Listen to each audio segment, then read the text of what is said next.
Wabarakatuh. Alhamdulillahilladzi faddalana ala katsiri min ibadihil mu'minin. Allahumma salli ala nabiyil hashimiyyi Muhammadi wa ala alihi wa sallim taslima. Ila ardi sultan awliya fi hadha zaman Sayyidi Syekh Muhammad Abdul Ghaus Saifullah Maslul qaddasallahu sirra al-Fatihah. A'udzu billahi minasyaitonir rajim. Bismillahirrahmanirrahim. Alhamdulillahi rabbil alamin arrahmanir rahim maliki yaumiddin. Iyyaka na'budu wa iyyaka nasta'in ihdinas siratal mustaqim. Shiratal ladzina an'amta 'alaihim ghairil maghdubi 'alaihim waladdallin.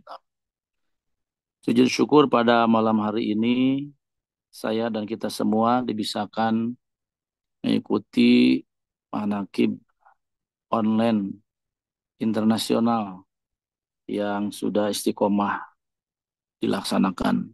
Semoga kita sekalian diberikan istiqomah untuk mengikutinya.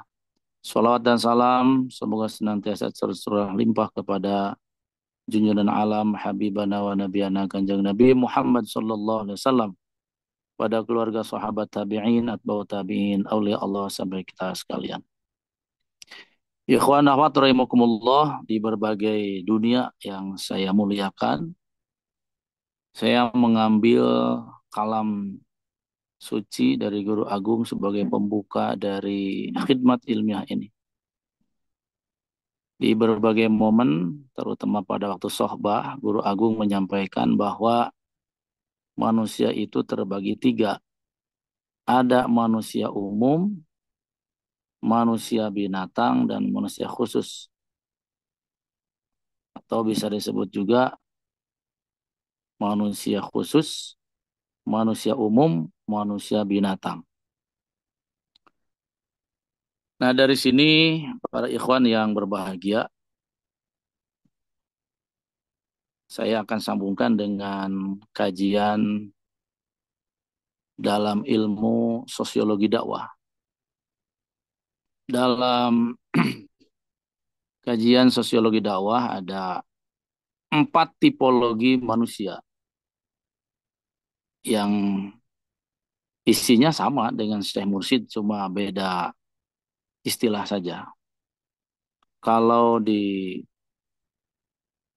dalam ilmu sosiologi dakwah itu disebut 4 tipologi manusia, yakni manusia hedonis, manusia anarkis, manusia materialis, dan manusia spiritualis. Nah, manusia hedonis, manusia anarkis, dan manusia materialis ini adalah golongan manusia binatang kalau disambungkan dengan sabda Syekh Mursyid, yaitu manusia-manusia yang hatinya tidak mengingat Allah, matanya tidak digunakan melihat keagungan Allah, telinganya juga tidak mau mendengarkan peringatan nasihat-nasihat untuk berzikir kepada Allah. Tipe manusia hedonis ini adalah yang hanya mengutamakan kepentingan perut di bawah perut. Kalau orang sudah bilang modal molor ngompol, hardolin ya, orang Sunda bilang dahar modal ulin. Nah, manusia hedonis ini, manusia anarkis ini mendominasi kehadirannya di muka bumi. Ya. Kalau anarkis itu binatang buas, perilakunya seperti binatang buas, menerkam, menyakiti, berantem, ribut, tidak mengenal saling memaafkan, tidak mengenal kasih sayang, ya bagaimana saja seperti binatang buas. Nah, kalau manusia materialis adalah manusia-manusia yang menuhankan benda, menuhankan dunia, menuhankan uang. Mereka menumpuk-numpuk kekayaan, meninggi-ninggi jabatan, popularitas. dan dia menjadi bahagia ketika hal itu dia dapatkan. Dan sebaliknya, terjadi kebingungan, kegundahan, kegelisahan, power syndrome, ketakutan, ketika bendanya, duniawinya, jabatannya akan hilang. Nah,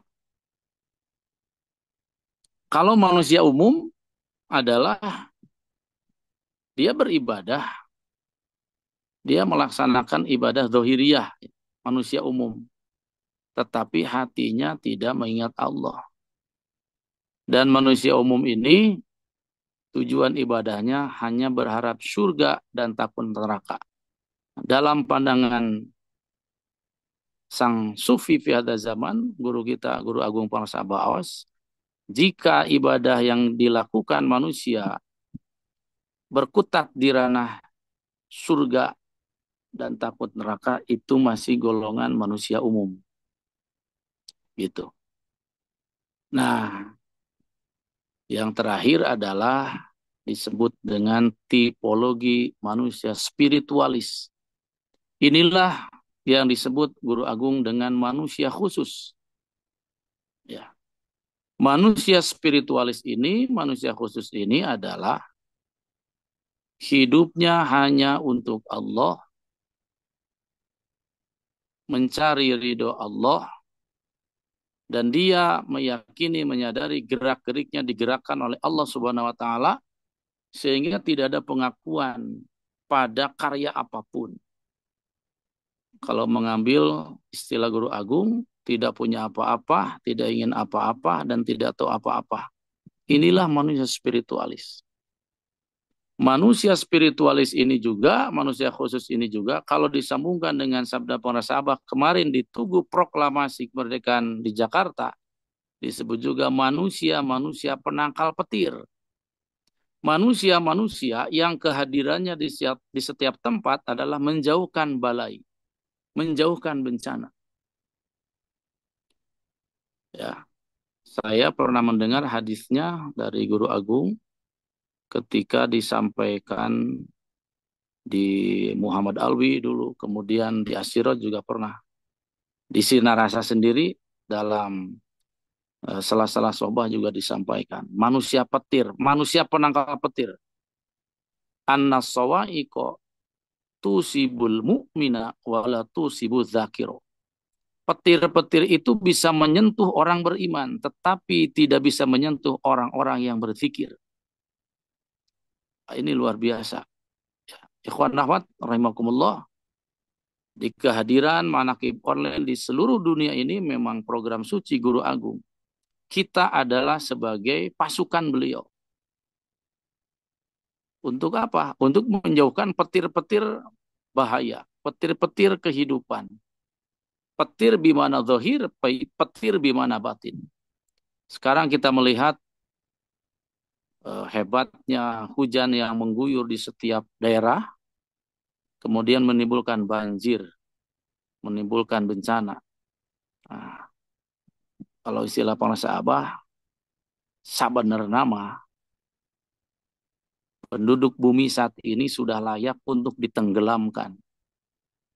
Sebetulnya, penduduk bumi saat ini sudah layak untuk ditenggelamkan.